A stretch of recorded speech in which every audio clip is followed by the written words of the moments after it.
Hey, Jordan Harbinger from The Art of Charm here. Gratitude is a practice we hear about constantly, usually as a form of meditation or mindfulness or as a way of becoming happier. And like most good things, we've reduced gratitude into a thing to be done or a cute mental concept.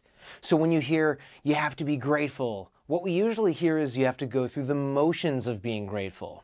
You have to say thank you a lot, you have to be happy even when you're not, even when you're bummed. But done right, gratitude really is one of the most powerful things we can do in our lives. It's one of the fastest ways to happiness and connection with ourselves and with each other. So let's talk about what gratitude really means, why it matters, and how it should be done. Here's a fun fact. The word thanks comes from the Old English thank, which means thought or gratitude. But it's also related to the Latin tangere, which means to know. So to thank is really to know. Now, to know someone is to know yourself and to know yourself, to know what they did for you and to know how it affected you. How cool is that? So now we have something to work with, because it's really hard to be thankful sometimes. If I told you, be thankful, you'd be like, great, how, why? What if I'm angry or sad? What if I don't want to be thankful? But what if I told you to know that you can do? In just a few seconds, you can remember what your friend did for you last week, or a lesson you picked up during a tough meeting, or even a really nice meal that you recently enjoyed. You can know those things because knowing them is easy. Knowing them is the beginning of gratitude. In fact, it is gratitude, but we'll get there in a second. I know this is a little esoteric. Once we start thinking of gratitude as a kind of knowing, we can start to work with it in our everyday lives. And that knowing gives you three things. It gives you a way to keep you focused on the good in your life rather than the bad. It's a killer networking tool to stay in touch with people, thanking them. It's also a form of generosity, which builds social capital. Ultimately, more overall happiness. Now, let me tell you a quick story. So Ben, one of our AOC alumni, was pitching his company to a group of investors last week. On pure presentation level, he crushed it, but a few days later, he got a phone call saying they passed. They felt he didn't have a clear vision, and they weren't too sure about his core team. Overall, a pretty big bummer. He needed the cash. He'd been working on this company for 3 years. Now, here's where it gets interesting. He said that first night after the bad news, it was really rough. He was disappointed in himself. He was frustrated they didn't see his vision, etc. The next day, though, he thought about their notes. He realized they were actually dead on. He didn't communicate a clear vision. He didn't highlight his core team. And even though he couldn't articulate it, he was aware of that during the meeting. But it wasn't just that he didn't have a clear vision. He did. And he didn't communicate it very well in the pitch, of course. Now, his core team was hard at work back at the office while he was pitching, and he realized he should have highlighted them more in the pitch, or even brought them into the meeting. Now, the way he described it to me, all the negative feelings of the night before disappeared. They were replaced by a sense of calm, a sense of awareness, and a feeling that he knew exactly what he had to do next. Now, he didn't use the word, but instantly I knew what it was that he was feeling. It was gratitude. That first night, he just couldn't see that those investors were actually there to help him. But the next day, he knew what they had done for him.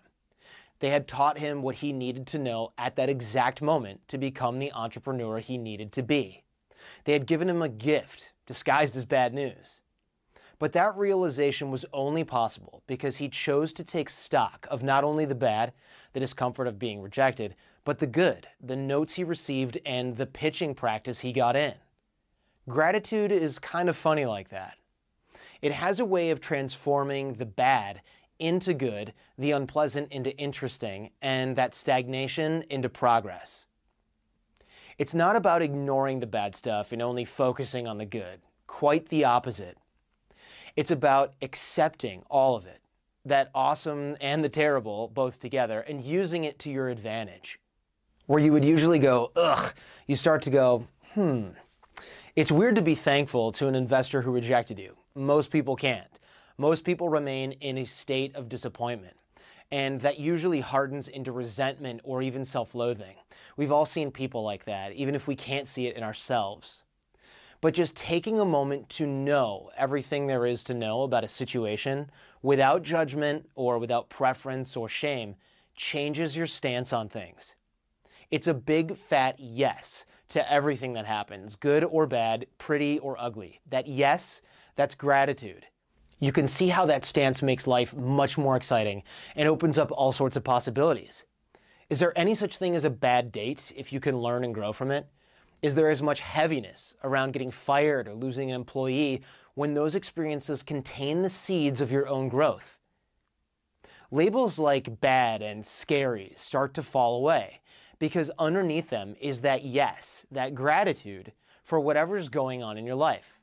You might still feel afraid, you might feel anxious even still, but that's just a conditioned response we've learned from the past. Underneath that is something new and something much more powerful. If you can feel a curiosity, maybe even a little excitement about what you might gain from any situation, you're already tapping into your gratitude. So the first step in becoming more grateful is to start saying yes to everything that happens. That means saying yes inside, on a cognitive level, on an emotional level, to the events and people and circumstances of your life. Now, I'm not saying you have to be thrilled that your mom is sick or that your business partner is evil. Definitely not. I'm saying that there's a moment before you decide how you feel, maybe even a microsecond, in which you can just accept things as they are. That's the yes. That is the gratitude. Then, and this is important, especially early on, take a moment every single day to reflect on what went well that day. I like to do this when I get into bed, before I fall asleep if possible. And other people do this first thing in the morning. A lot of people do it multiple times a day. There's no right way to do this, just do it. You'll feel a little silly at first, but this practice will become addictive. Why? Because deep down, you want to be grateful. You want to know how you're getting better. You want to know how your world is getting better. And by taking the time to consciously reflect on that, your gratitude will spill over into your everyday life. Over time, this habit will become automatic. You can still do it deliberately before you go to bed, but you'll find yourself thinking about the good in your life more and more without even trying. And then, once a day, communicate your gratitude. If you're lying in bed thinking about the time your work buddy got you through a rough patch, take another 30 seconds, shoot him a text letting him know how much it meant to you. It's really that simple. There's huge value in just reflecting on the good in your life, and that's great. But that reflection can deliver even more value if you take an extra second and communicate it to somebody else. That's really the key here and where the rubber meets the road for a lot of us. Because here's the other interesting thing about gratitude. It wants to be shared. I get emails all the time from people asking for handy tips on how to maintain their relationships. This is one of the best that I know. Saying thank you without any other agenda. It's one of the greatest ways to maintain and deepen your connections. And not only does it cut through the noise of networking, but it hits people on a real human level. That kind of gratitude is a form of generosity, which builds social capital, which is the stuff of great relationships. If you're interested in learning more about that, I highly recommend checking out our Social Capital Intensive. That teaches you some killer strategies for building relationships based on generosity and on authenticity. And those are the building blocks of generosity. It's not an abstract concept or some woo-woo idea. It's available to you here and now. As soon as you're ready to start tapping into it, of course. I'd even go a step further and say that you must tap into it if you want to lead a successful, happy, and interesting life. There's a reason the greatest entrepreneurs and leaders have a gratitude practice in their lives. They can't do that. They can't do what they're doing without knowing what they have and what they've done. And remember, that knowing is gratitude. Once you start to think of gratitude as a practical, ongoing mindset rather than some woo-woo concept, it becomes a very real way of operating out there in the world. You can become grateful for anything and everything. I recommend that you should.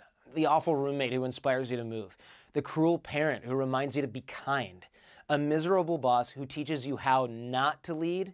It's all material. When people talk about a mindset of abundance, this is what they mean.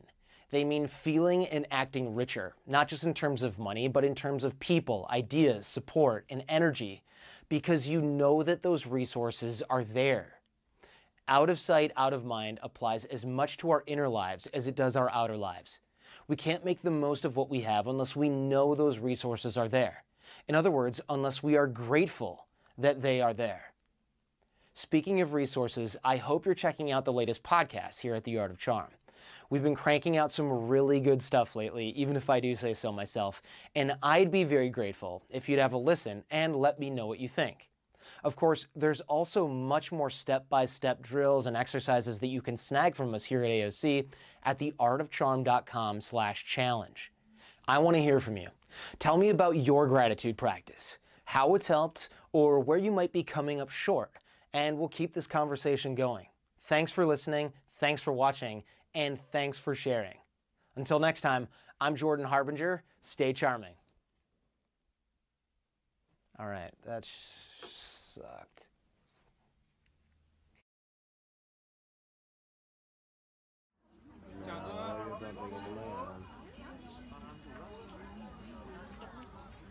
Laba itu laba-laba.